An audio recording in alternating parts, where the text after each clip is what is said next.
The Eucharist is the source and summit of Christian life.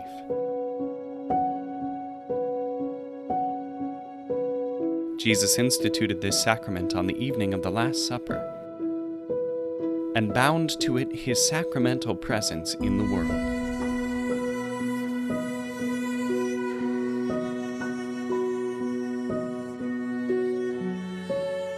Jesus not only asked to be remembered, he commanded that his gestures and words be repeated.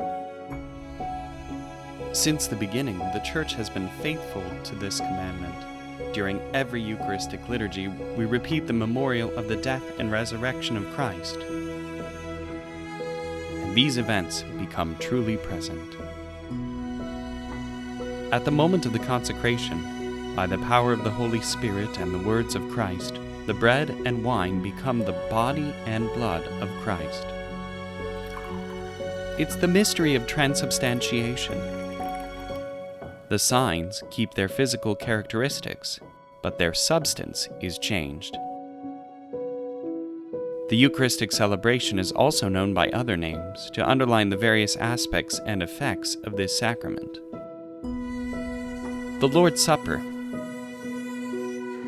in reference to the Last Supper and to the wedding feast of the Lamb in the heavenly Jerusalem. The breaking of the bread, a typical rite of the Jewish meal repeated by Jesus during the Last Supper. It was due to this gesture that the disciples recognized the risen Jesus at Emmaus, and the first Christians used this expression as the name for their liturgies. Communion. Through this sacrament, we are united to Christ and among ourselves.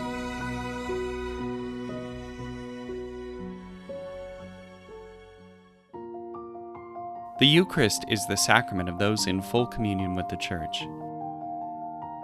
It cannot be received by those who are not baptized or who are in a state of mortal sin. It's the bread of angels, but also of pilgrims and sinners. As food nourishes the body, we also need to feed on the Eucharist to grow and progress in Christian life. As the Catechism states, communion strengthens our unity with the Lord, remits venial sins, and helps us not to fall into grave sin. To receive the Eucharist, the faithful should abstain from food and drink for at least an hour before receiving communion, and go to confession if they're in a state of mortal sin. Our clothing and attitude are also important and should express respect. The Church encourages the faithful to receive communion whenever they attend Mass, unless they are impeded from doing so. Catholics are obliged to go to Mass on Sundays and holy days of obligation, and to receive the Eucharist at least once a year, preferably during Easter, after having gone to confession. The Eucharist can be received either standing or kneeling, on the tongue or in the hand. In the latter case, the consecrated host should be consumed immediately in front of the minister, and no fragments should be allowed to fall. Over time, the Church has understood more deeply the importance of Eucharistic devotion, even outside of Mass, promoting Eucharistic adoration.